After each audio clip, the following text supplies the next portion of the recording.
So, welcome to Peaceful Streaming. I apologize that I am eating candy corn, but it is the week before Halloween. So, it's really high in calories though. That's the only problem. Next we ran out of the regular candy corn, and now I'm eating the kind that's like fake chocolate on the bottom. So, anyway. So oh wow, I have over $4,000. So Clement Weathers.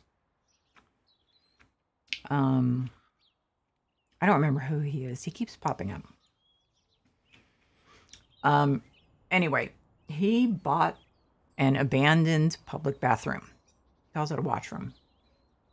It's a public washroom. He wants to turn it into a nightclub.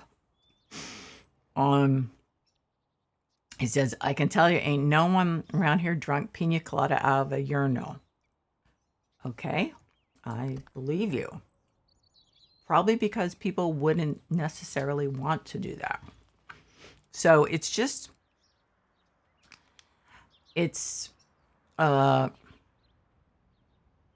mean, it is nice to make it clean, I have to say. But all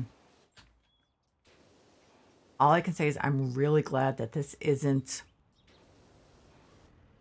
real life, because I would be so freaked out over the smells and the germs and, that stuff.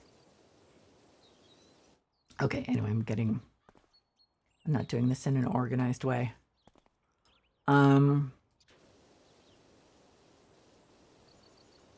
So, guys,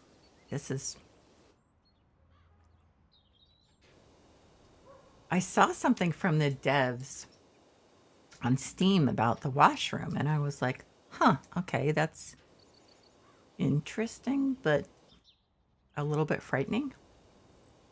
And so I'm just trying to remind myself that this is not real. This is like not real life. I'm not really power washing a disgusting public bathroom. I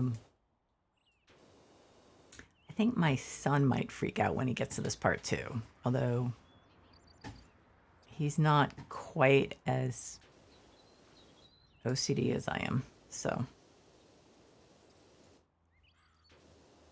but he was talking the other day about,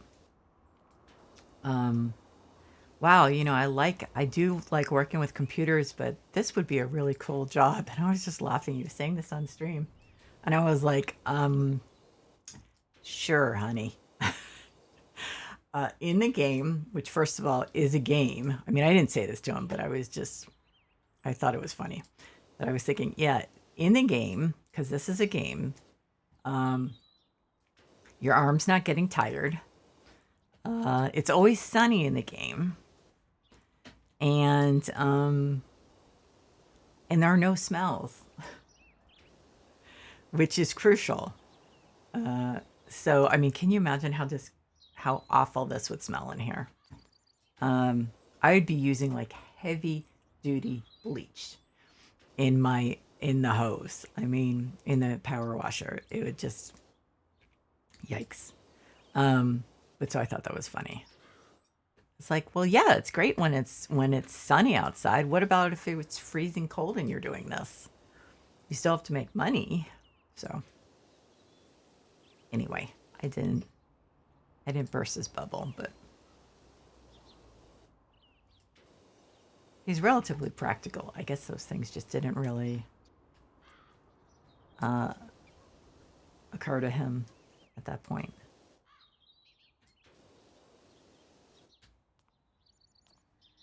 Huh.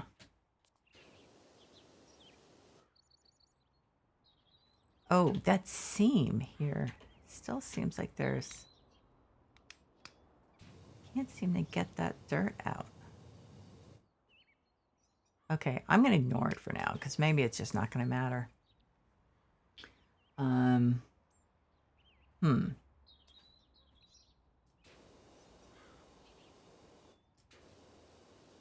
So I'm trying to do this in an organized way and just not have the oh shiny problem that I often have, where something looks more interesting to clean than what I'm cleaning.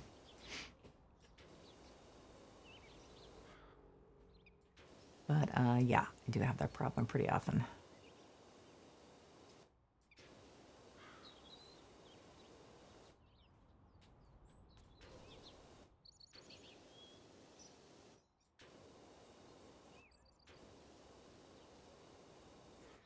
Oh man, and tomorrow I have to do our vice chancellor does not have an executive assistant right now. I'm just like, I'm so bummed because there was supposed to be someone by this point. And so to help my boss out, who's the chief of staff, I was like, yeah, sure, I'll take over the office hours stuff. So you don't have to worry about it. So, because the vice chancellor once a month lets people sign up. It's like an hour, and it gets divided into 15 minutes, and you can sign up to talk to her. And so anyway, it has to get set up, and then which I did, and all that stuff. And now I have to then from like 10 to 11, which doesn't sound like a big deal. Just keep, make sure the Zoom is working, and then I guess take notes in case there's anything that anyone raises that she wants to follow up on, which I'm sure there will be. But I'm just like, it's Monday morning. I'm not a morning person. I mean, don't make me do something. I mean, granted, it'll be like second nature, but because I did a bunch of workshops and stuff where I was like the Zoom facilitator, but I was like, oh man, I like my Mondays, my weeks to start off slow with like, just easy stuff. Answering emails the first couple hours, stuff like that. I just don't feel like being it's just I don't want to talk about much about the personal issues, because obviously that's a bad idea. Unlikely anyone would ever see this who was involved, but but my boss is leaving, unfortunately. She's a great boss. She's going to another university. So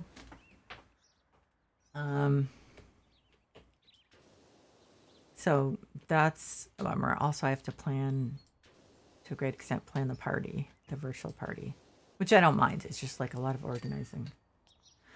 So I'm going to be cranky tomorrow morning, I can tell. Like, not big time cranky, but slightly cranky. So, like, why did someone schedule this for like 10 o'clock on a Monday morning? But anyway, I set everything up with a waiting room so that no one can come in before we let them in, all that stuff.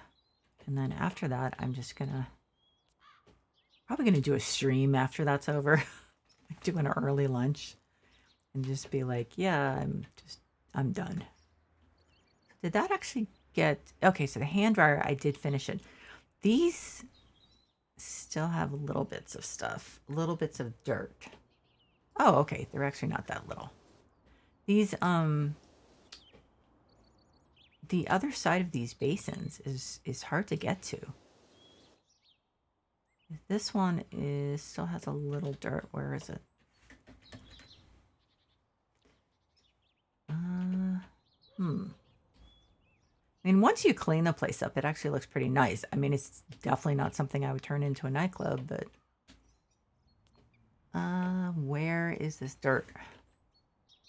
Oh, it's over there. I mean, it's really hard to find that in the bowls. I mean, the basins, whatever. Okay. Okay. That one's done. And this one has a little bit, oops, somewhere. Okay, so I'm gonna have to crouch and see. see. Oh, okay. Duh. Yeah, they're kind of hard to I don't know, there's just like some weird curves that makes it more difficult. Okay, so I'm going to finish this wall. And then I think I'll start doing some of the ceiling. So that'll be nice.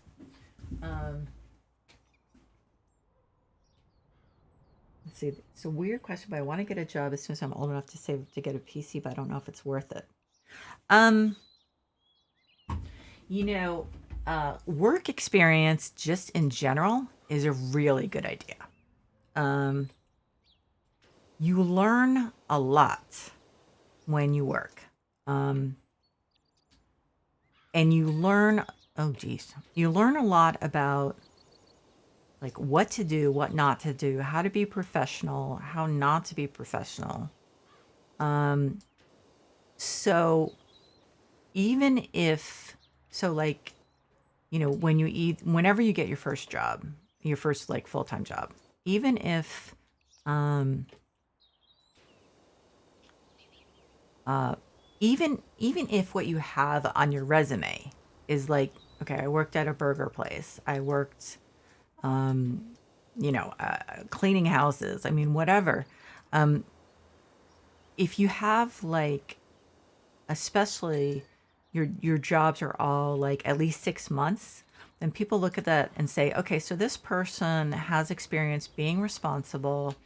Um, you know, you can also talk about what you learned in those jobs, and you always learn something. No matter what kind of job it is, no matter how much or how little responsibility you have, you always learn a lot, especially in the beginning when it's new to you. So, like my first job, well, so my well, I had, first job was babysitting when I was 8 years old, but not counting that. First job was in the library. So mainly, oh, your services are required back at the carnival in order to redress the scales. Oh, this is the guy. This is the jerk who was a competitor of my client. Enter the main room where this is Clement, where each of the sinks is converted into a cocktail mixer, each following a different recipe. Only if you buy new sinks. But anyway, so I mean, I learned maybe a little about customer service, but the main thing was learning speakers built into the floor hit you with the deepest bass beats from your toes up. Okay, whatever, Clement. I learned about being responsible. So, like, learning how to show up when I was scheduled to show up, not totally being a wimp when I had a sniffle and calling in sick, stuff like that. And that's what employers know when you go for like your full-time real person job. So it's not just necessarily about the money you make. It definitely is helpful, but I mean, it's not always possible. Like for instance, so our son, right before the pandemic, got a job in a restaurant as a host, and of course, the place shut down. But if it weren't for that, he would have made, by now, he probably would have made, I don't know how much, a few $1,000s, a fair amount of money. And, gotten that experience and everything. So,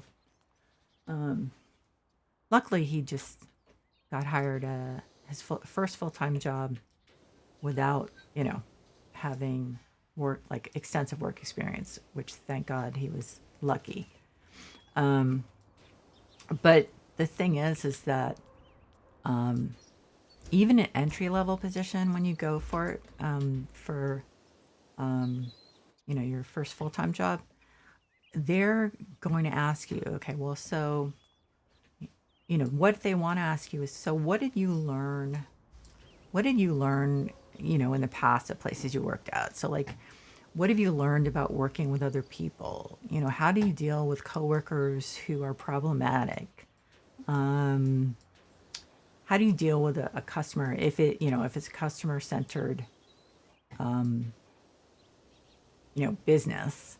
How do you deal with customers that are angry? You know, stuff like that. So, um, so if you don't have anything, then they're less likely to take a chance on you. I mean, no matter what, even if you had like fast food experience, whatever it is, um, it's the weirdest. The people grab onto the weirdest things. Like when I was in college, my last year, I had an internship in a TV station, and one of the things I did, which was um, a very minor part of it, was sorting the mail. Um, and so when I went to apply for jobs, you know, I put it on my resume.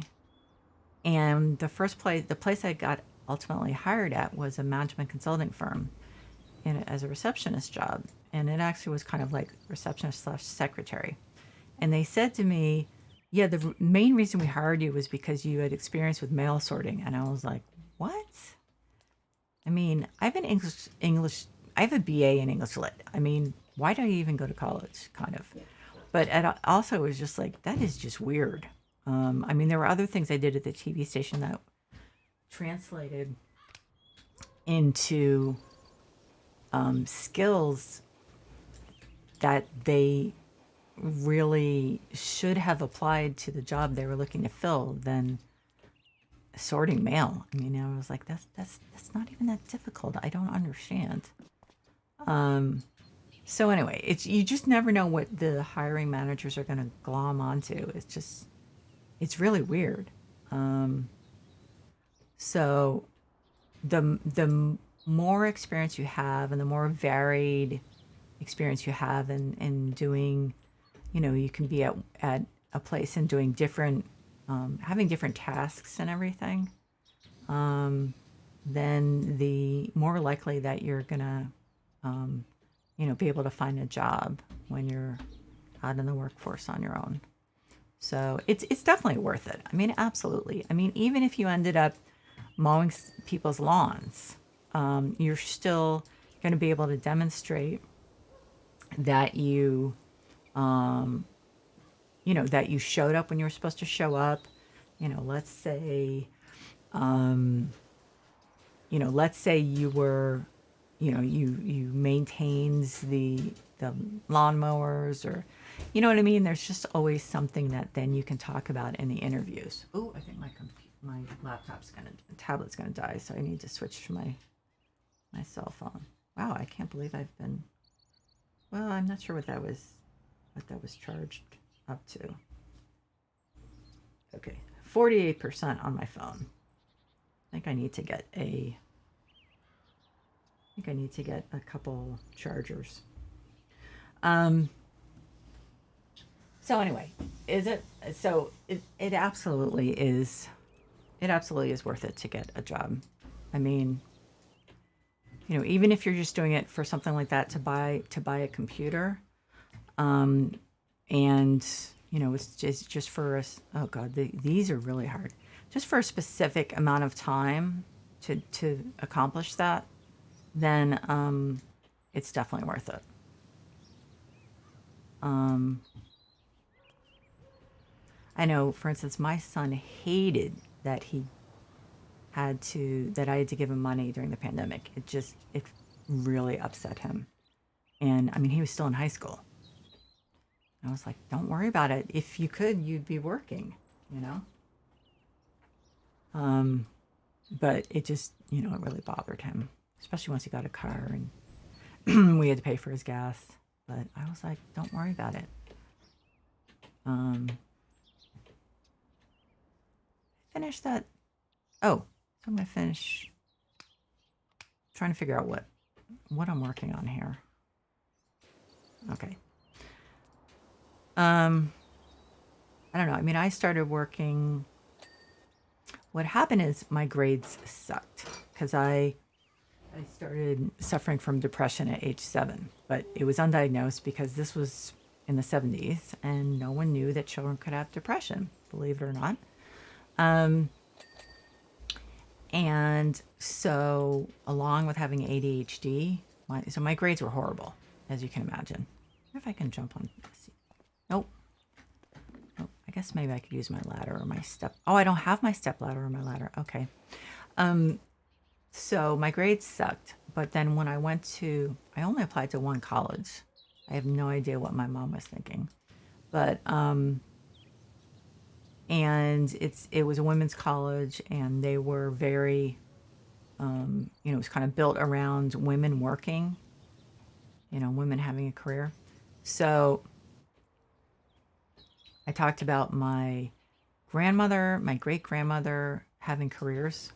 And then I also talked about how I said, to some extent my grades were not good because I worked for like at least 20 hours a week. And so I think that helped explain, even though it wasn't really the problem, it helped explain, oh, okay, that's why her grades aren't great. Her SATs are fantastic, so she has a potential. So it's like you just never know. I think work experience comes in handy pretty frequently in a lot of different ways. I applied to another job. I had the first interview last week. And unless I completely muffed it, I will have a second and probably third. There's a good chance I'll be in the final round. You have like 4 rounds of interviews for the type of job I apply for. So, and the other thing that's good is just getting experience interviewing for jobs, because then you tend to be a little less nervous, because then you have practice. And, so that's always helpful.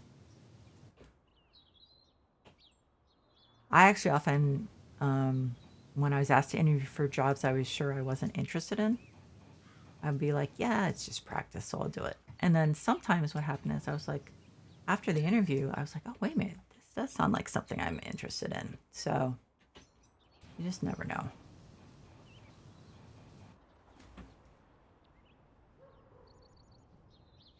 Yeah, a PC is useful for so many things. Um, because, I remember when they were not, um, when people didn't have them. And so my sister, for my first wedding, for the wedding present, she handed her PC down to my ex-husband and I. And so then my ex-husband is a contractor, and so he wanted to use the computer to do CAD drawings. But then I think he realized my sister's computer was just not, not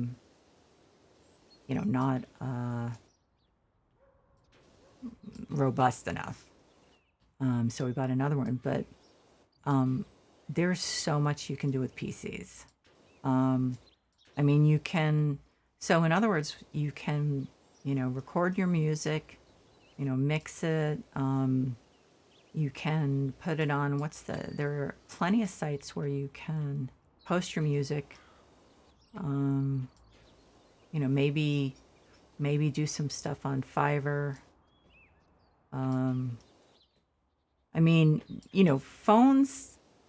Phones are like mini PCs. There's no question.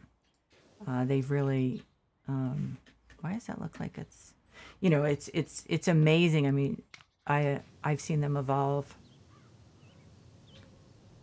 I remember literally, I was in a bar in what year? It was probably late 80s.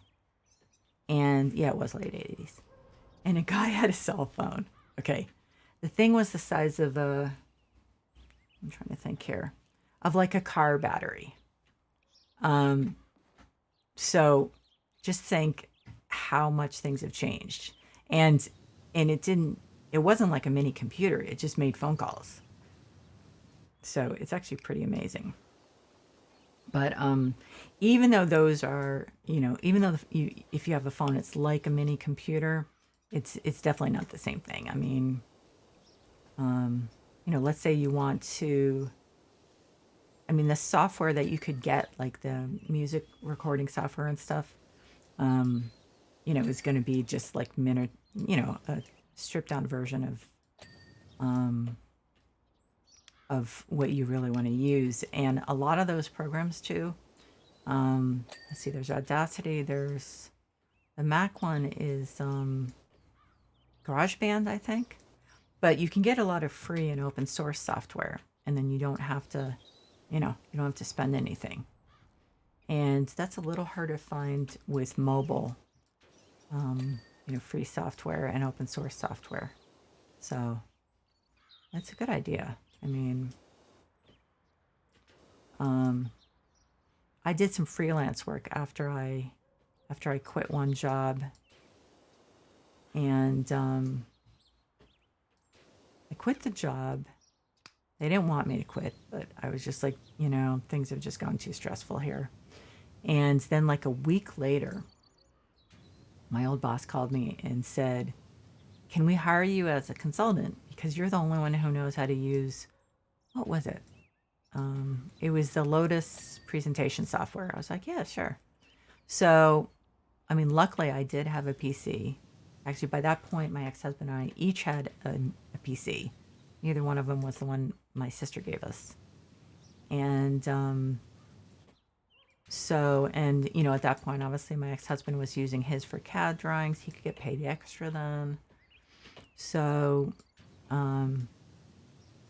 they really, the PCs really open up a lot of possibilities. So it's definitely, it's definitely something good to have. I mean, like I said, you could do some freelance stuff with your PC. So yeah, it's worth it. I mean, honestly, I couldn't. So I've had a PC since 93. I'm not really counting my sisters, because it was pretty limiting. But yeah, so I've never been without a PC since then. One of my own at home. So, I mean, also because I play games, obviously, but there's a lot. For instance, obviously I needed it to do a website. I had to do a lot of Photoshop over the years, so I could have done it on my phone, but actually when I first started my website, cell phones didn't do that stuff. So,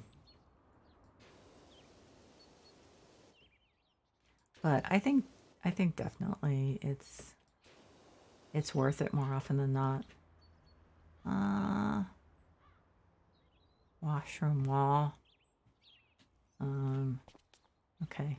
Kind of hard sometimes. They split the sections into, like, you never know where,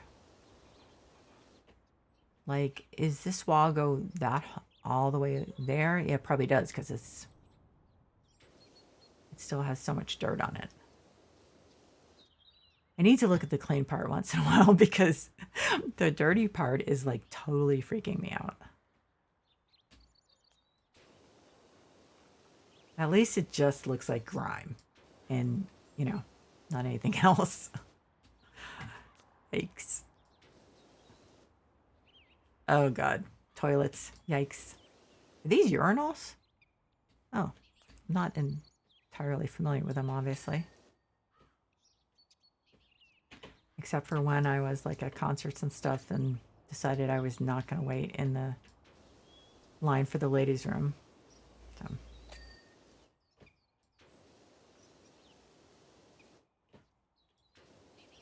And guys would be like, hey, and I'm like, it's nothing I haven't seen before. Get over yourself. But, when you really have to go.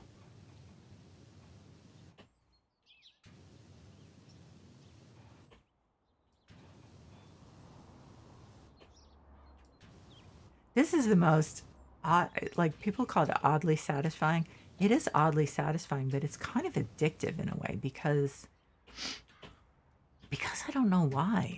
I just don't know why. It just is. And it's very calming. It's like I don't know. I don't know what to say. Like before I got MS, I actually used to clean a lot and I did enjoy it. Um, so that may be part of it, but it's obviously a lot easier in the game than it is in real life. But I used to clean every weekend. But yeah, you gotta lower your standards when you get MS. It's just like, well, gotta just do what you have to do. And sadly, my husband and son have not taken up the banner of cleaning, so that's the way it goes. Um, hmm. Okay, trying to still stay organized here.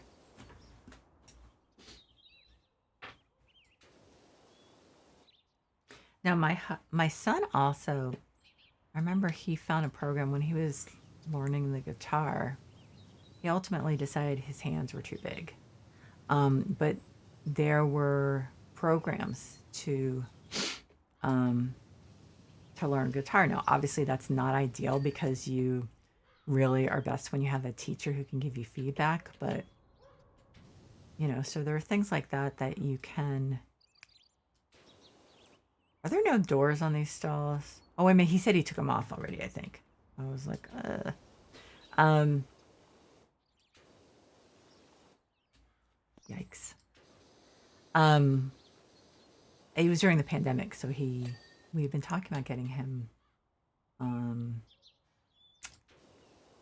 guitar lessons, and then the pandemic happened, and I was like, oh well, that's obviously not, you know, in the cards. But there are a lot of different things you can do. Um,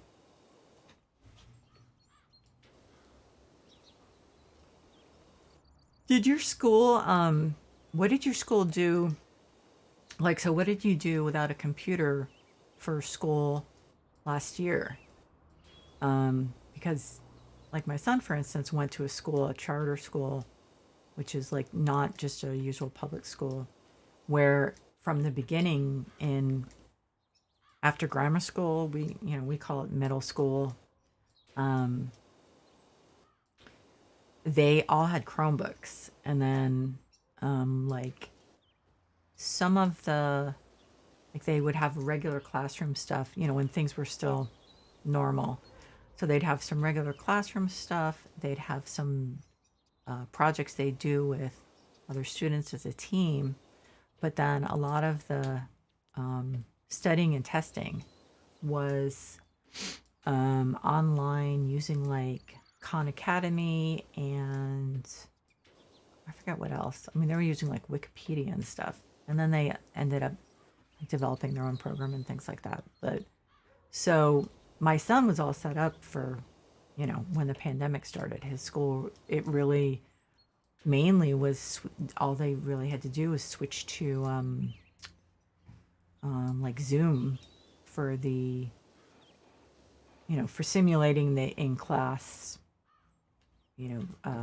both lecturing from the teacher and I think they had to drop the group projects because I don't think they found a way to really. Well, some of them they were able to keep, but obviously any of them that had hands-on stuff wasn't going to happen. So, but there were a lot of kids. So obviously all the kids in that school had Chromebooks, but there were a lot of kids, especially in this area, who then were at a real disadvantage who weren't going to that school because they did not have a computer in the home. So that was, I mean, I know that happened everywhere. And fortunately, some companies stepped up and, for good PR. and gave the kids computers, but it definitely, I think, showed the have and have not divide, hopefully, to some people who were oblivious to it before. Maybe, hopefully.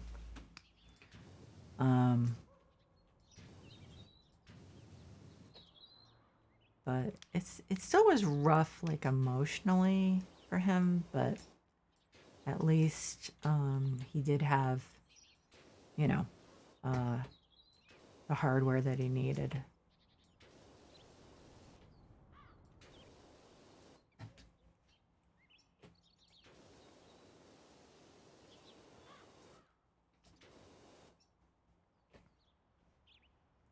Oh, I'm going to finish this part.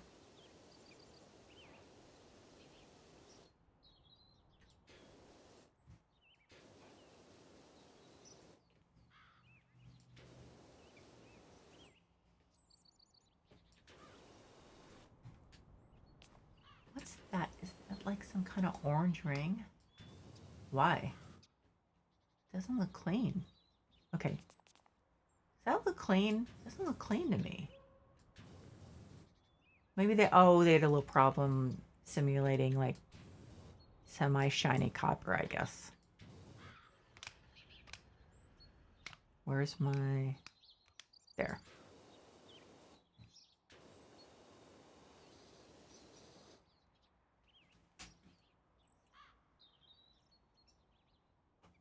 Oh my God. That's... I mean, I understand the situation, and obviously many school districts couldn't afford to just give all the students laptops or anything, but jeez. I mean, that must have been unbelievably difficult. And, on top of that, so you had the logistics, which obviously were not, your situation just functionally was unacceptable. But on top of that, everyone, especially a lot of kids, I'm not calling you a kid per se, but I'm just using the general term, were suffering from mental health issues because of being, stuck at home and not seeing their friends, and, all the no activities at school. A lot of kids really enjoy, a lot of the stuff at school. And man, that's really bad. I mean, I've heard that, before, but I think that's a little more extreme than some of the other situations I've heard. Because, I mean, as I said, my son's school, there are a lot of kids who come from lower income families, but they all had the Chromebooks, so they were really lucky. Man. Yeah, I mean, obviously that situation is not going to be repeated. So it's not like, well, hopefully. So it's not really a reason, one of the reasons to have a PC. But for instance, during the pandemic, yeah, doesn't sound like they were, I mean, terribly effective. Were you able to do like, did you have like Zoom classes by Zoom or anything? Or how did you, ooh, that's the one that makes me nauseous. How did you get your lectures and like the class participation and stuff? I mean, for at least for us, everything, work and everything else just became Zoom. Never heard of Zoom before that, to be honest, but it's very familiar now. That's, I just can't imagine the frustration of dealing with doing classes like that. I'm too close. Okay. I mean, as someone who, had trouble with classes to begin with, um, I mean, of course, when I went to school, we didn't have computers, we didn't have phones, but no one expected you to. So, you know, you you drafted your papers on in a notebook. You would hand in a final draft that was, can I put this toilet seat down? No, I can't. You would hand in a final paper that you had typed on a non-electric typewriter. But I mean, that was what was expected. I mean, the teachers expected to see like all this whiteout on your paper because you were using a non-electric typewriter. Oh, no one went to them. Oh my god. That's, yeah, well, that was one of the problems is kids just, dropping out, not necessarily literally dropping out of classes, but just not being there. Um it's going to be There are definitely going to be some educational gaps. Um I tutored for literacy volunteers a long time ago, although I'd like to do it again at some point. And so the guy I tutored had been just kind of, how am I supposed to get this? Just kind of like pushed through the system and graduated from high school without knowing how to read. So, um, maybe if I crouch. Um, so maybe I can make this. I already have it on the shortest, no extension. Uh, huh. Um, and I think unfortunately that's going to happen to a lot of people, a lot of kids and teens who went through the pandemic. I think that it's it's either going to take them like an extra year or so to graduate, or how am I supposed to do this? Or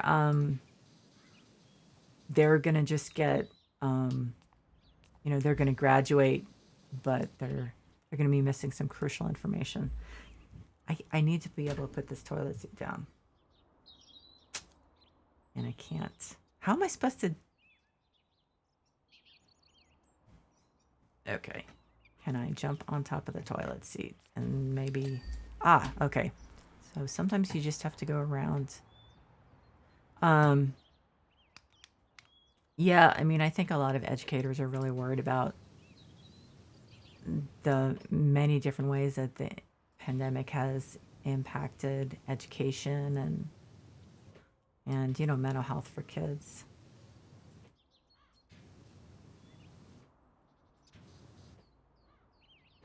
I mean, rightly so. I mean, this is one of the things my son and I have talked about this. This is just like, there will be nothing like this, hopefully, again, in our, even in your lifetime, hopefully, that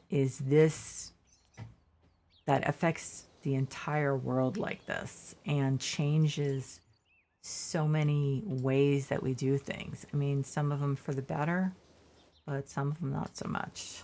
So it's I could have done without living through it, but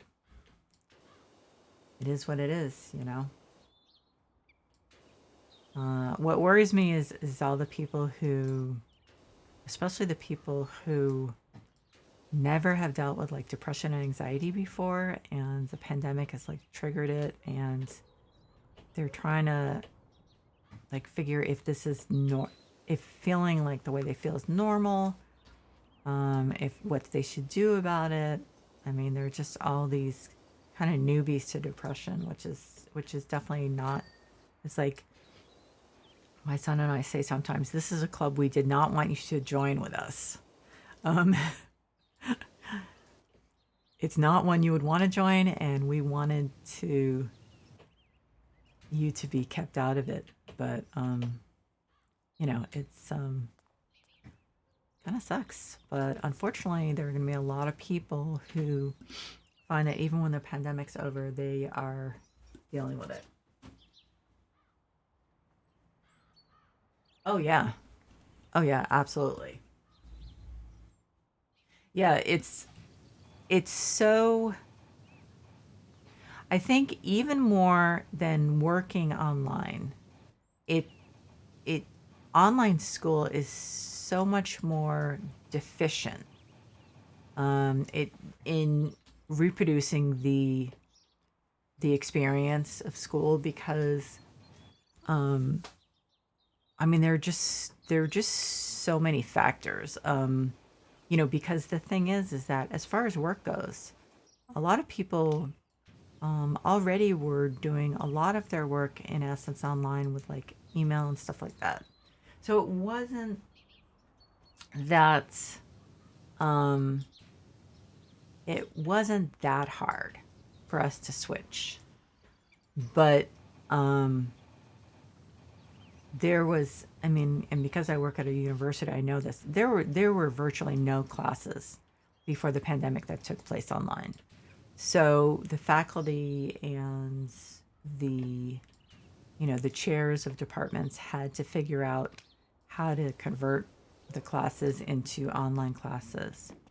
And obviously, this is the first time anyone had really done it on this scale, and many classes were not suited for it.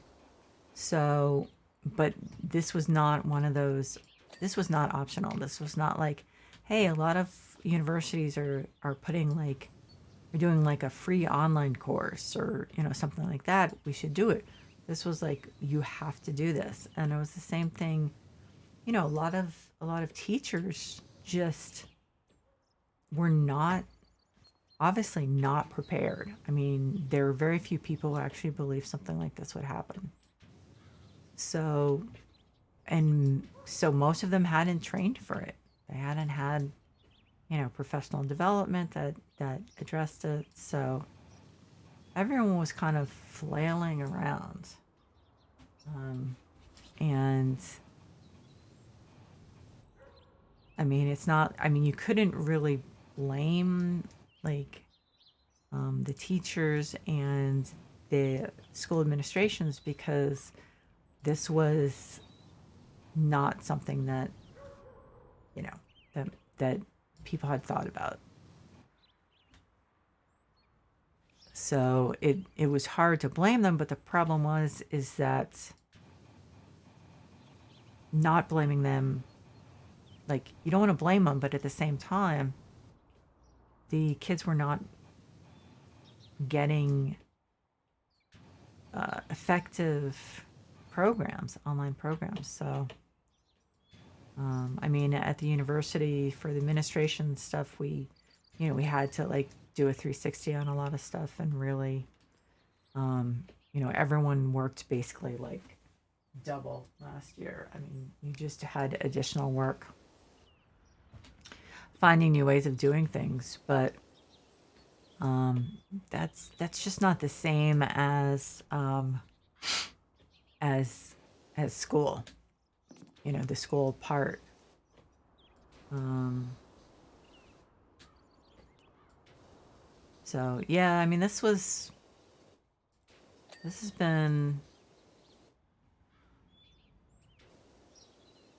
I mean, there are very few things that have been good about it. I mean, for me personally, because I'm sick all the time, because the medicine I take for my MS basically um, kind of like shackles my immune system, I'm sick all the time.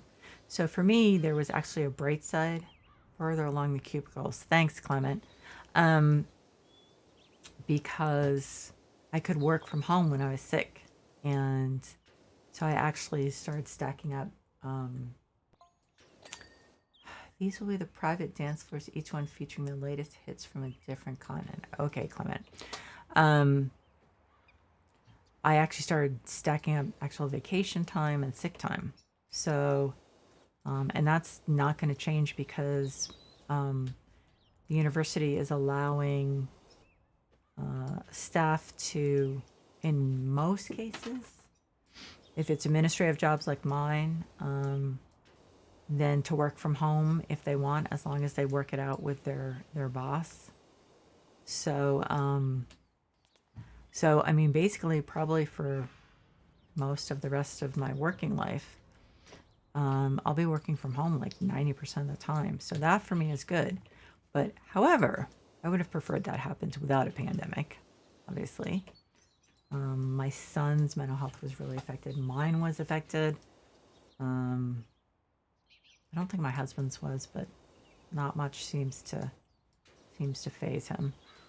Um, so, uh, yeah, I mean, I think that in the years to come, we'll hear a lot of stories about how people were affected by the pandemic, and I think a lot of them will be heartbreaking. Um, my husband and I were very aware of how lucky we were that we could both work from home. So I don't know how many times I said that last year, but how lucky we were. So yeah, I think it's been crappy, really. There aren't many other ways to put it. I mean, obviously, that's not even talking about the people who died. I mean, this is just, we were lucky because of where we live.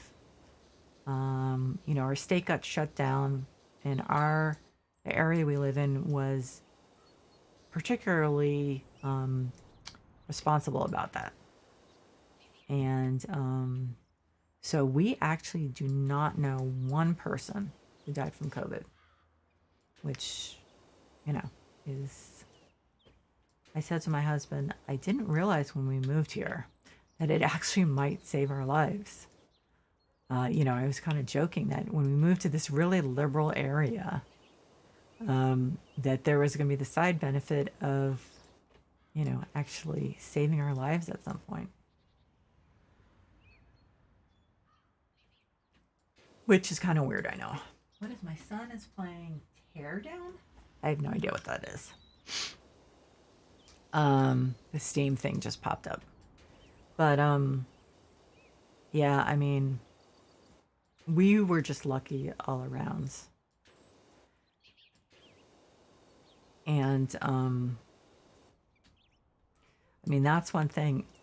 I guess maybe when I retire, I do want to go back to volunteering for literacy volunteers, because I think there are going to be a lot of those situations where people somehow, like manage to skate through and get the, high school degree, but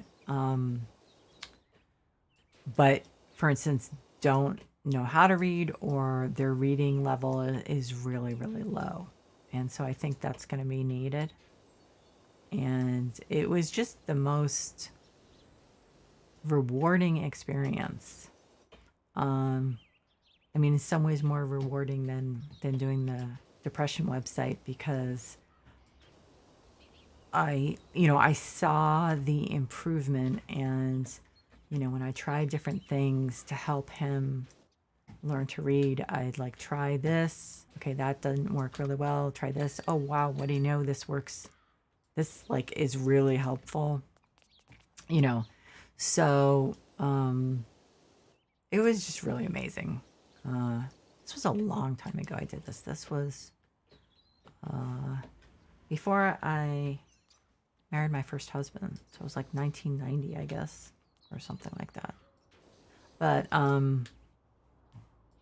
it was just great. This guy, he's a Vietnam vet. He had his own cleaning business, and his wife could read. So what he'd do before he started a new cleaning job, is she would go with him, and they'd drive the route to the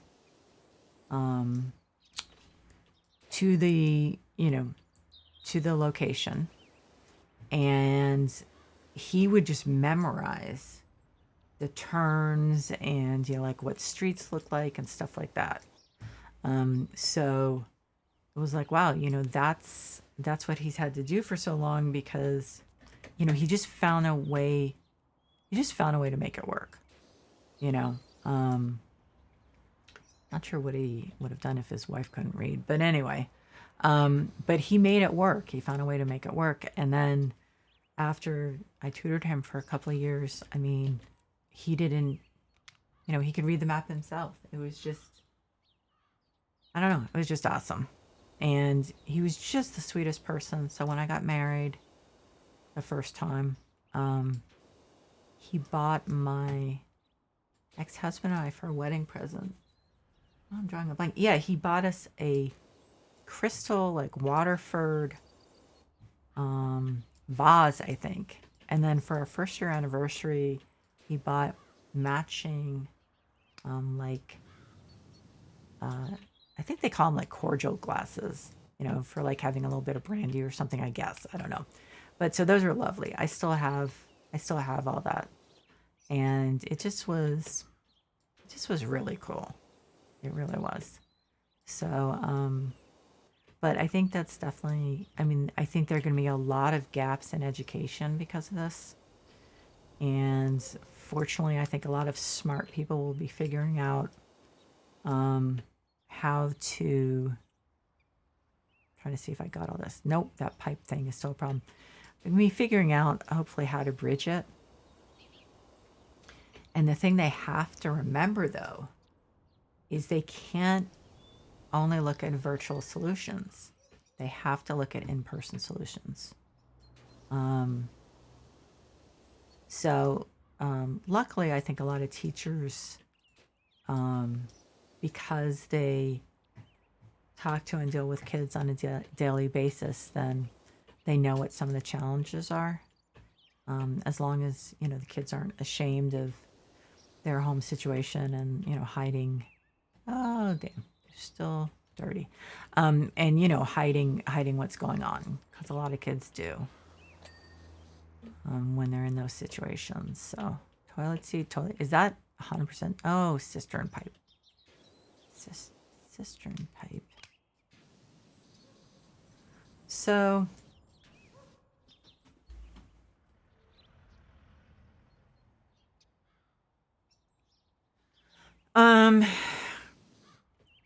my son and I have done a bunch of videos about that because there are like multiple reasons why kids are, and I'm sorry I keep saying kids, it's like the only kind of generic word I can come up with,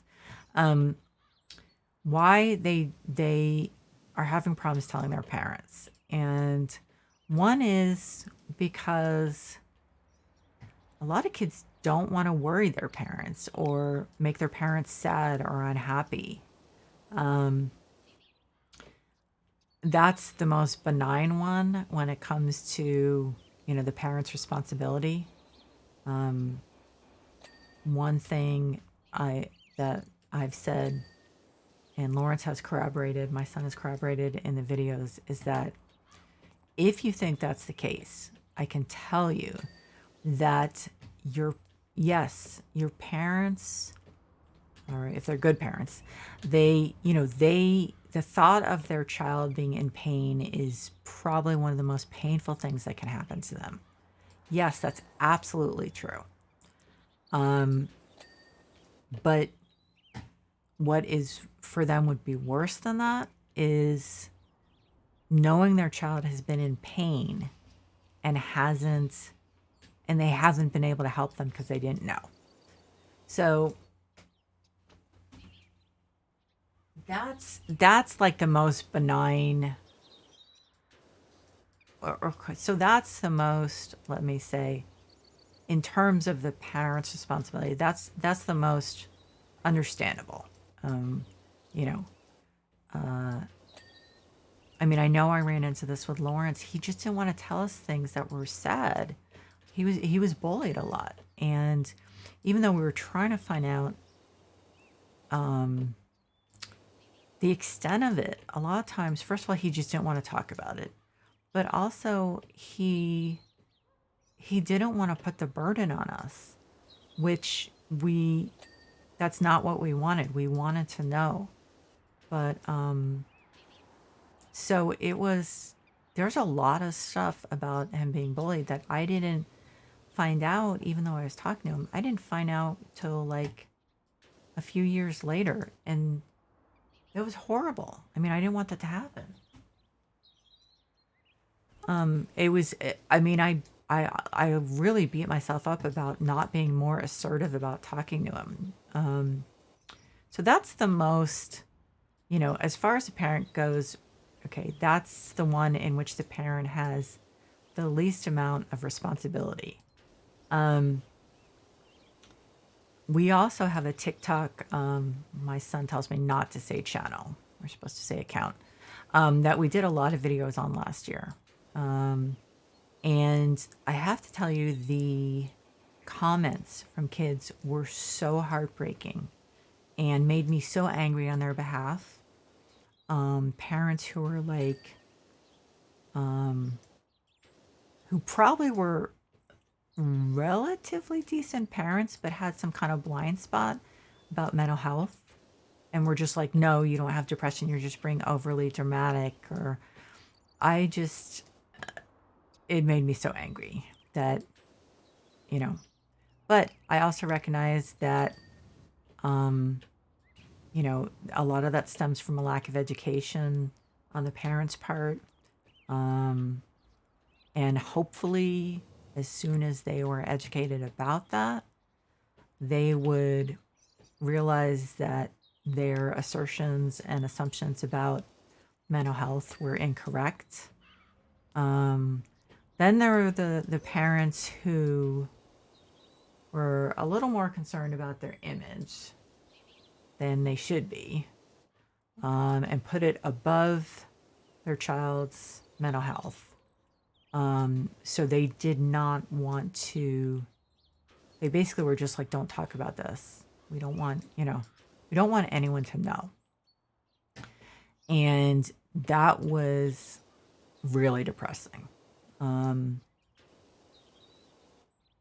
mean, it was really hard. I mean, we came up with some suggestions about, how to talk to them about that, like saying things like, well, that one is actually really hard, because when someone is concerned about their image,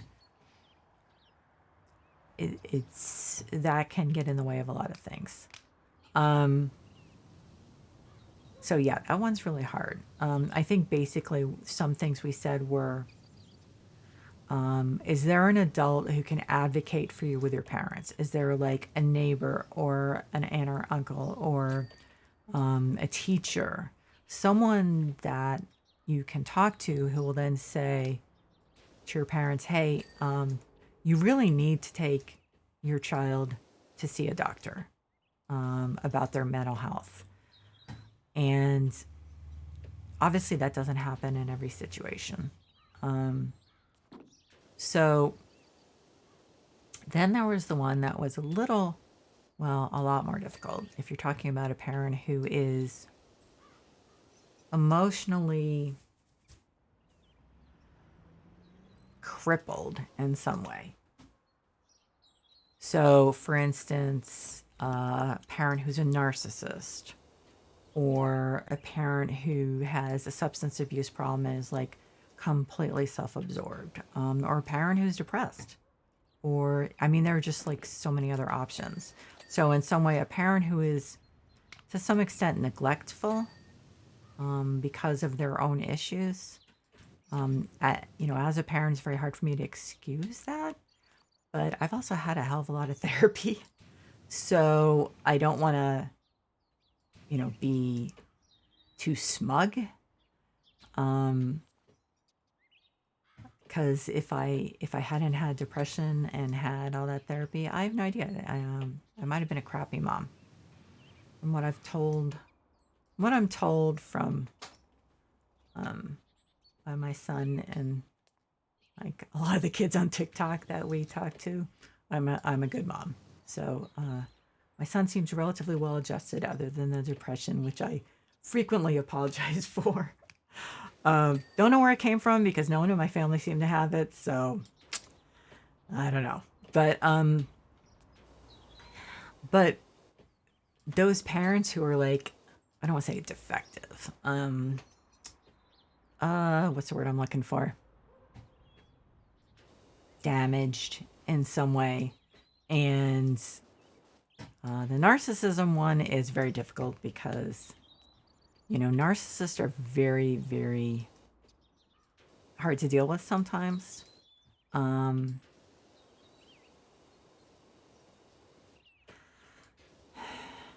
Which I know well, as far as parents go. Which I will not speak of further because one of them is still alive. But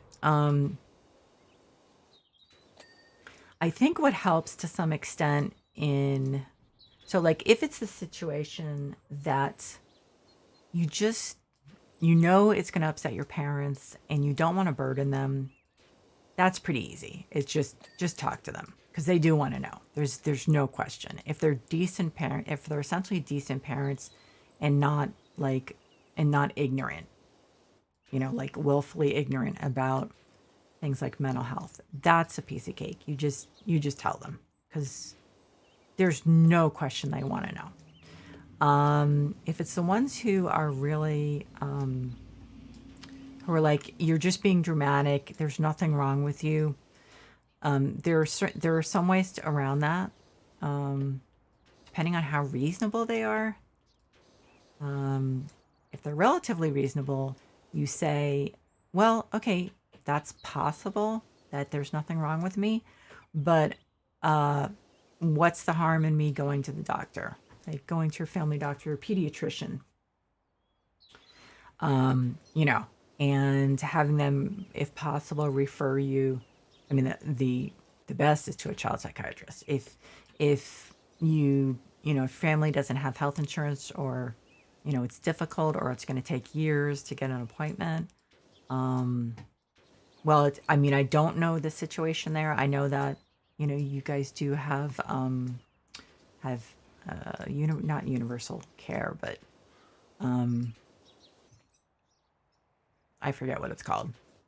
But the problem is that you can wait a really long time for an appointment.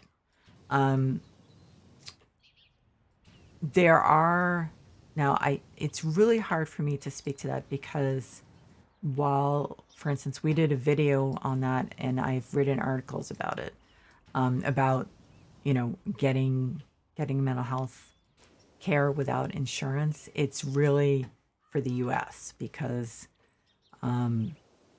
just it's a different situation because we don't have government health care except for in certain situations. I mean, although it's a little more than it used to, but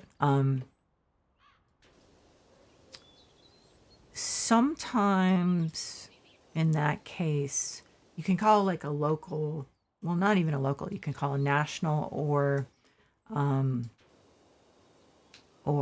local like helpline. So like a mental health line. Sometimes there's like, there are some that are texting. You can choose to do texting instead of being on the phone. And generally, they've probably been asked that question a lot. Well, how do I get care if I can't afford it? Or if I have to wait for like 2 years for an appointment or something. So they tend to have, they tend to know what the resources are that are available. So they're generally a good resource. Not to mention that they can probably also point you to like an online support group. Maybe one that normally before the pandemic would have met in person, but now meets by Zoom or Microsoft Teams or whatever. So they're a good resource. And that actually probably also holds if you have a parent or your parents are like worse than dismissive. So they're like in I don't want to use the word ignorant, denial, like the serious heavy duty denial. category. You know, not just that anything like that could be wrong with their child, but that depression even exists. You know, they think it's just people feeling sorry for themselves, and doctors who pamper them, and all that stuff. So if someone who's like a hardcore denier of depression or like other mental health problems, no, not at all. Do you know? Do you know? Okay, so I started this. I started the website for people with depression in '95. Like 3 years later, because of the demands or requests for it, I opened a forum, which you may not have ever seen in your life because I think they've disappeared. But so it was like a message board, and then people asked for like chat and why am I drawing a blank? There were like three different things.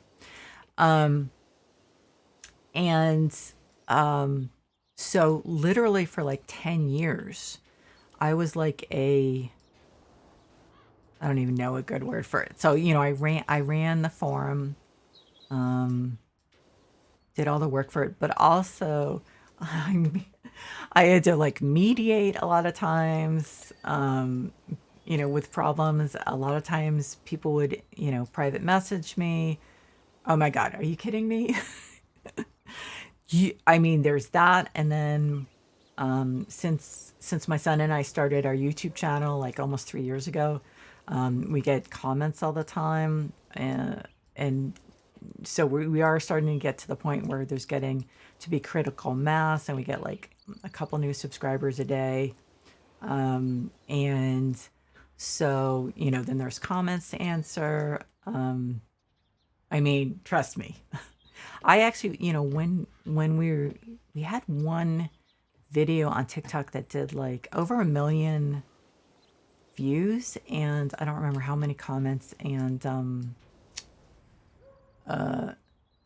what am I thinking? How many comments and forwards and stuff like that, whatever. But at some point, I couldn't keep up with the comments, but I was really relieved to see that that the people were like replying to each other and like supporting each other, because it was, as you can imagine, it was overwhelming. Like there were thousands of comments in a relatively short period of time. So, oh, trust me, this is like talking to you about this is like such in terms of a burden, so insignificant. Trust me. And as I said, my son and I have been trying to come up with answers to a lot of this for the past couple of years, because from being a mom, and I guess just I always wanted to be a mom, and so I babysat and took care of kids. It's kids and the problems kids have, kids, teens, have always been really significant to me, especially because I obviously, because of getting to age 27 before I was diagnosed with depression. So going through my childhood, my teenage years, my young adulthood, with depressed, and it had a profound effect on my path in life. Things would have been very different for me, if I hadn't had depression. I really, really want to, if given the opportunity, make sure that that doesn't happen to anyone else. And nowadays, there's no excuse. I mean, I get angry because there's no excuse for people to be ignorant about this. When I got diagnosed in 1990, so that was 30 years ago. I'm not really good with math and stuff, but a lot of people didn't know about depression. People didn't talk about depression. There was an excuse for the ignorance to a great extent. I don't really feel like there's any excuse now. So I think for a lot of people, it's denial. It's not ignorance. It's just that, I mean, it's ignorance, but it's not acceptable.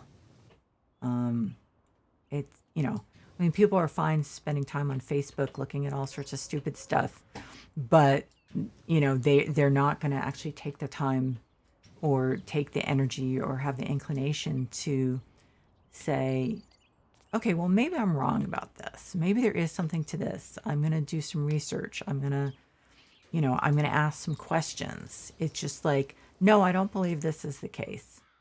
Oh God, I don't even want to look at this. This guy is just grossing me out talking about using urinals for mixing drinks. There's just no excuse. And as you can tell, I do, especially when it comes to parents having that attitude, it does make me really angry. And we actually did a video, and I think we called it, are you ignoring, I think it was, are you ignoring or just, are you dismissing your child's depression or anxiety? And oh man, we both just went off. I think because both of us were pissed about it. We just went off. Because I just can't honestly think of any reason. If your child is in pain, you try to find out why. And many of these people would not think twice about taking their child to a doctor with a physical ailment. Now, sadly, a lot of the kids on TikTok said their parents were really dismissive of their physical ailments too, which just, I mean, it's like there are some people who just should not have children. Absolutely. I just never understand that. People who are like deliberately, like they didn't accidentally have children. They wanted children, but then they're so unfit. I mean, it's so disturbing. But trust me, you are not putting a burden on me, or you're not putting one on me that I don't get put on me like almost every day. And it's not a burden. It really isn't. I mean, I see it as hopefully an opportunity to maybe give you some ideas about, how to go forward. Because the problem with depression is, so when I got finally diagnosed, it's a little complicated. I'm going to try to simplify it. So they were like, you are having a severe episode of depression. You have severe depression. You have major depression. We want to put you on medication right away. And I was like, no, because when I was a teenager, I had migraines, and the doctor put me on something called Bellargal, which actually was belladonna, believe it or not. And it made me really spacey, which is how we described it in those days. Just made me really out of it. And luckily the migraines seemed to, go away when I got older, when I was in college. So it just like, I think that's why I immediately was like, no, I don't want any medication. So they said, okay, well, you need therapy. They heard my life story, and they were like, yeah, you need therapy, seriously. And I mean, it was just, I don't know how they picked up on some of the stuff, but the main thing was my parents got divorced when I was 2, and my dad just my biological father just disappeared. And there were other things that I'm not going to go into. As I said, the other person's still alive. And so they were like, yeah, no, you, at the very least, you need therapy. Like, at least you have to be here a couple times a week to begin with. So I had like 6 months of therapy, and I was learning a lot about all the factors that, were had contributed to the depression, but um, I I still was really depressed, and I mean, it probably wasn't quite as bad as the point at which I had first gotten the diagnosis, but it still was pretty bad. So I couldn't see. There was no way I could see. My mother actually said to me, because I agreed then to go on antidepressants. My mother actually said to me, "Are you sure you need to do that?" Now, my sister has epilepsy. Okay, my mother never questioned her taking anti-seizure medication. Um, let's see. I mean, there have been a bunch of like physical ailments in my family that my mother never would have thought twice about someone having to take medication for. And so I was like, yeah, because there's no way I can get through the rest of my life like this. And I wasn't saying like I'm going to commit suicide. I just was like, I can't even picture 50 years like this. So, and luckily at that point, since I was an adult, it didn't matter. I mean, I had my own insurance. Granted, they were not going to cover it for a year and a half for reasons I won't go into, but in the US, they definitely, for a while, the insurers were trying to avoid paying for mental health stuff.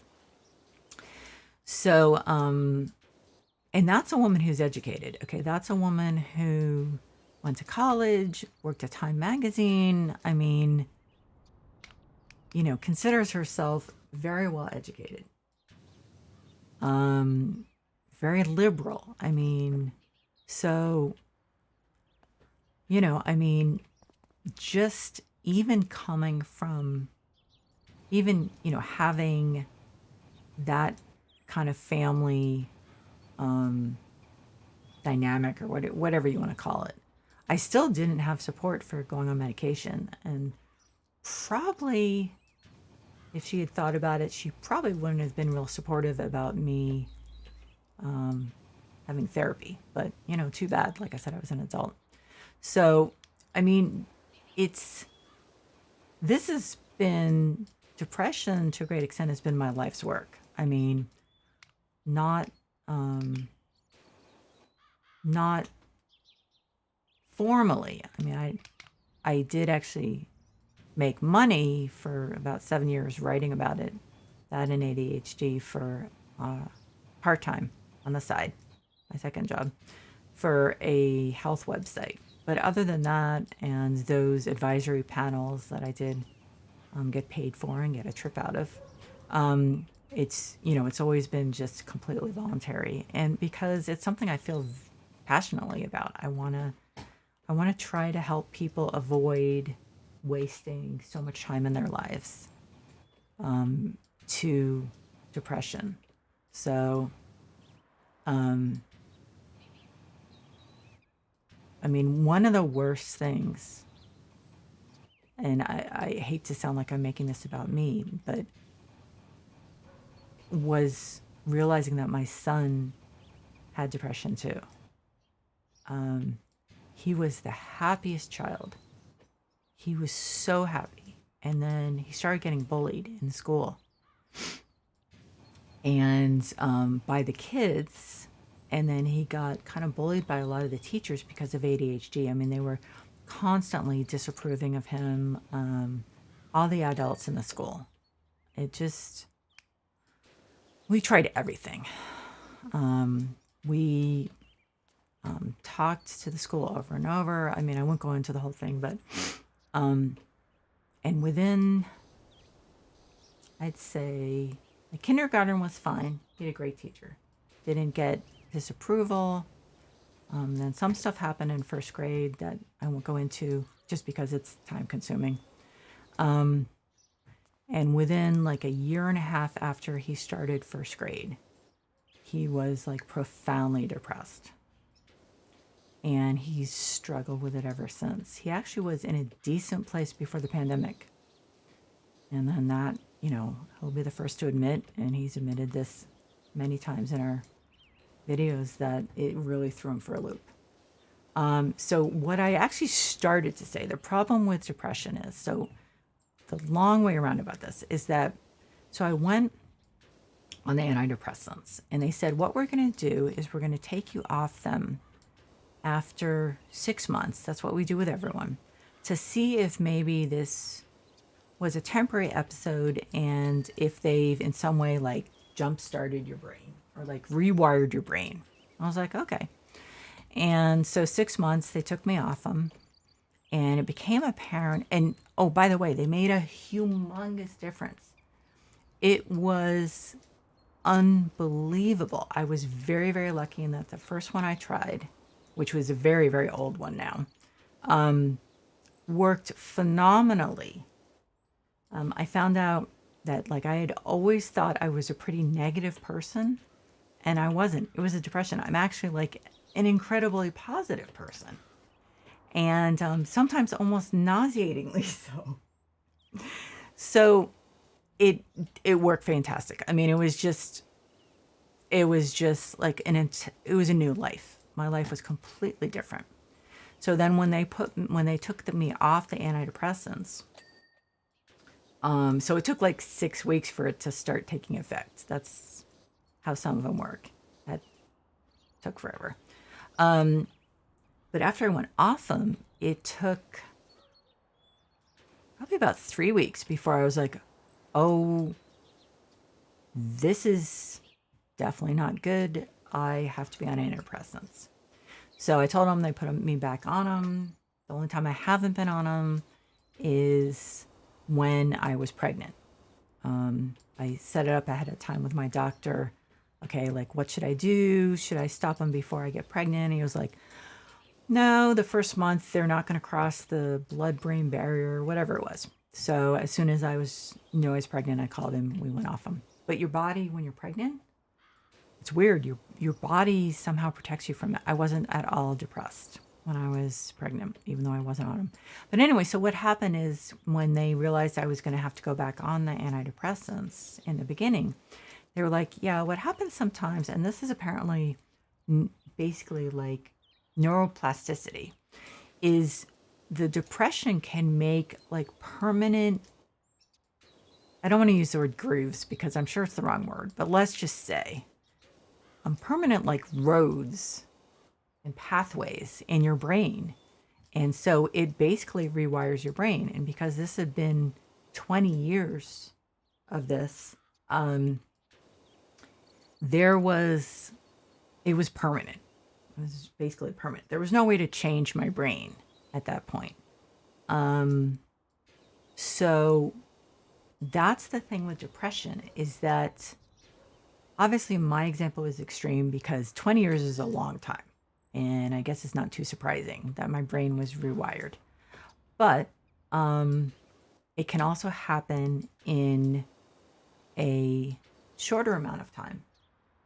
So it's really important to get it treated. It's really crucially important. Not to mention the time you lose being depressed, and also not to mention the danger of suicide. That's a really weird, God, I hope Twitch doesn't like ban me for this. But anyway, let's just say the S word. The thing is that depression can affect people when it comes to that particular issue really differently. Like, I never had those types of thoughts at all. I never really thought of it. The closest was when I said to my mom, I can't go through the rest of my life like this. I have known people who had like not uncontrollable suicidal thoughts, but how to put it? They were just part of the depression. And I mean, there are several variations on that. So like some people just are so depressed, they can't see a way out of it. And that seems like the way out of it. And Sometimes it's really tragic. There was a writer called David Foster Wallace, and he suffered from depression for like years and years and years. He tried everything, and nothing worked. And so he finally, now that case is rare. That's really rare. He tried all this stuff. I actually knew someone, one of the other people on the panel, she finally tried ketamine. It was the only thing that worked. I mean, she even tried electroshock therapy. So there are some people that do have those extreme cases. Very unlikely to be your situation, because your depression came about for a situational reason, the pandemic. But there are some people who have, just like for genetic reasons, their brain is wired that way, whatever. It's very hard for them to find a successful treatment. So luckily there are a lot of different therapies they're trying. They're trying like mushrooms, the ketamine, magnetic, I can't remember the name of it now. I was going to say magnetic resonance imaging, and that's not it. But there are a lot of, there are a lot of therapies that are being worked on, fortunately. But so you do not want to, you really want to prioritize this and find a way to get treatment, because you want it to be a temporary blip in your life. You do not want to be, if possible, you don't want to be managing this your whole life, because, for instance, I was in really good shape with the antidepressant I was taking.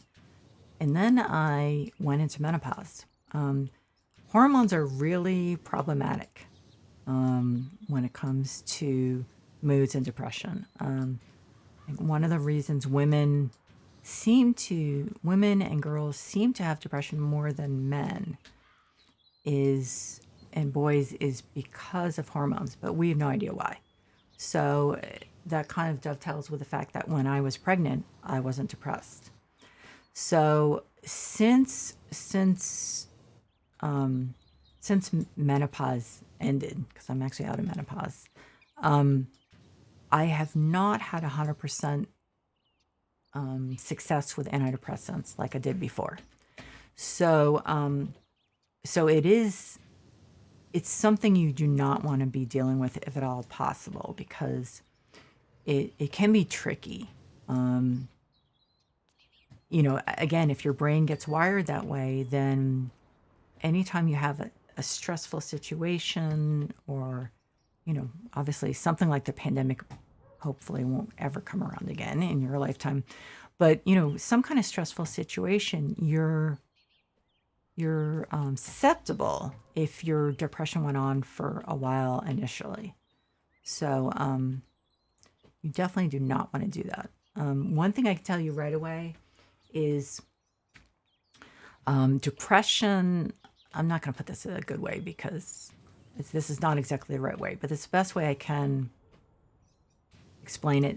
Depression can like feed off stress, or be triggered by stress, or somehow stress can open the door in some way, in some cases, to depression. So one thing you can do right away is you can make sure you're de-stressing as much as possible. You need to do exercise. You need to get enough sleep. You need to do meditating if you need to, sound meditation, anything. Exercise, if possible, to get the stress off your body. Damn, that pipe is really problematic. So that's something you can do without getting, permission or assistance from your parents or your family, your guardians, or whatever. But you do want to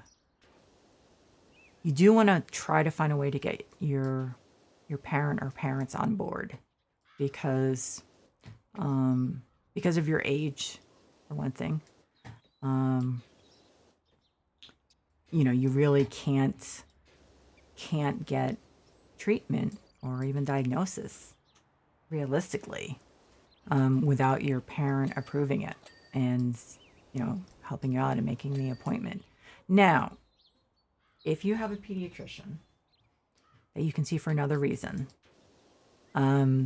even when you make up, if you think you'll be able to just see them privately and you think they're actually a good pediatrician who will listen and not say you're being dramatic and all that crap, and hopefully is reasonably well educated, then an option is to come up with some amorphous problem like abdominal pain or headaches or something like that, and then talk to them while you're hopefully being able to see them privately. That's one option. Again, having an adult that advocate for you with your parents. Obviously, your parent or parents probably would be pissed for a little while because you talked to someone else, but just think of this like a life-threatening physical condition, because just put that same kind of urgency. Let's say you thought you had diabetes, you would do whatever you could. I mean, we do have a different attitude about mental illness, there's no question. Physical illness, a lot of people accept so much more easily. Mental illness, they kind of think you should just be able to, they kind of think it's the same thing as being in a bad mood, and you should just be able to brush it off, go watch something on TV or call a friend or whatever. That'll take care of it. I don't know when we'll get rid of that attitude. Could be a while before it's really like a really rare attitude among people. But it is hard when you're in your situation, when you're not emancipated and you're relying on your parent or guardian or parents. It is hard, but this is one of those things that's definitely worth it. The other thing is creative people, it sounds like if you want to sing professionally, you probably tend to be a creative person. Do tend, for some reason that we don't understand, to be more susceptible to depression. We don't know why, probably because we don't really understand depression. But for instance, a lot of that we don't understand. Like my first husband's father had schizophrenia, and he was a brilliant man. Like he was an engineer. He was really, really smart. And then, he developed schizophrenia in his 20s. Well, we don't know why, but for some reason, those two things, like very high intelligence and schizophrenia, frequently go hand in hand.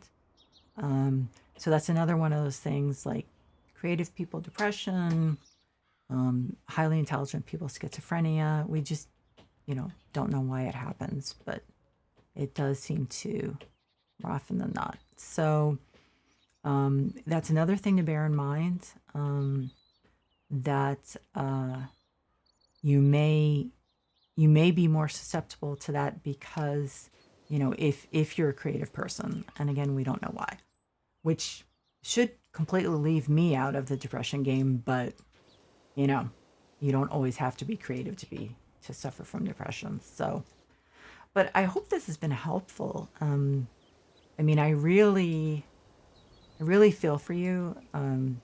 Even if it's that your parent or parents, you just don't want to hurt them. It's really hard. It's hard to rock the boat. Sometimes when you're younger, it's hard to get people to take you seriously. So you are definitely in a more difficult position than I was. But on the other hand, there are a lot of people who have started suffering from depression because of the pandemic. So, hopefully attitudes are more open. But it's just, it's one of those things that it's probably on a scale of 1 to 10, I don't know what your difficulty level is going to be, but it's not going to be as easy as it is, for instance, for me, or, was for my son, because, of my situation. Obviously we got him help right away. But it's one of those things that, I'm glad. I'm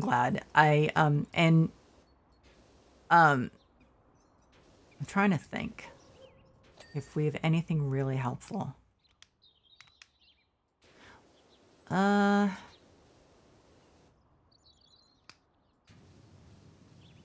I guess the TikTok account, my son keeps telling me not to say channel. If you can find it, it's definitely not easy to search for those. It's God.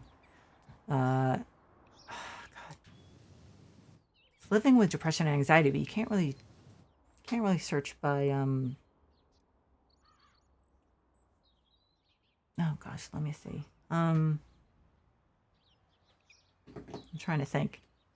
This is just so not the right medium to like send stuff. Okay, you know what you can do? If you can, assuming you, obviously I would think, have access to YouTube. So that is Living with Depression and Anxiety. And our icon is a sloth. So if you do a search, it might take a little while. I'm trying to think of, oh, no, you know what? One of our most popular videos was like, what is smiling depression? And the thumbnail, we're sitting in our backyard, my son and I. So you ought to be able to find it pretty easily. And on our channel page, so obviously we have the videos there, but the TikTok ones are generally more aimed at younger people. And we talk about a lot of things about, if your parents won't listen to, when you have depression. So yeah, we have a link to the TikTok account on our YouTube channel page. So hopefully, so the videos on the YouTube thing could be helpful, but TikTok a little more. And also, I don't know, some of the comments people made on the TikTok videos, people had suggestions for each other and all that stuff. So, I wish there was a really good community I could point you to, but those have kind of like disappeared to a great extent. Like 20 years ago, I could have pointed you to either mine or one that's more geared toward younger people, but they don't really exist anymore. Now I'm losing my voice. Oh, good. I'm glad to hear it. So, I'm actually losing my voice because of allergies and stuff, not from talking probably. So I really want to know what happens. So please, you can either, let's see, on our YouTube channel, I think you can email. I think it may be also on our TikTok channel. So either, talk to me next time I'm on, or, just keep me, let me know what happens, because I'm going to be thinking about you, because I know you're in a tough position and you don't have a lot of agency. You don't have a lot of control. So I really want to find out what happens. So anyway, but I'm going to log off now. And it was really great talking to you, though. Believe it or not, you really don't put a burden on me. And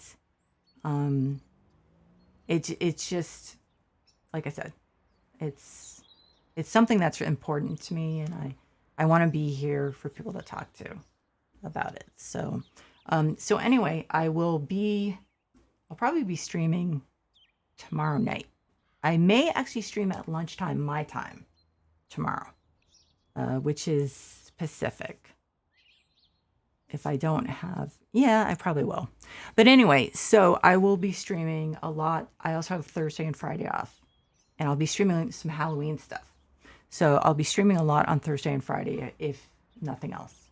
So anyway, so I'm going to end the stream now because God, I have to be up and like coherent at 10 o'clock and managing the Zoom stuff. Um, but anyway, don't forget also about contacting a hotline, either a national one or a local one, and finding suggestions. That's because I have to talk in general. Sometimes it's not as helpful. I can't tell you like, well, there are resources near you, especially because you're in the UK and things are different to some extent. But the hotlines always have good relevant information and concrete suggestions and places to point you to. So definitely try that out. There is one in the UK. I'm pretty sure for teens and kids, like a national one. Oh, and also the Blurt Foundation.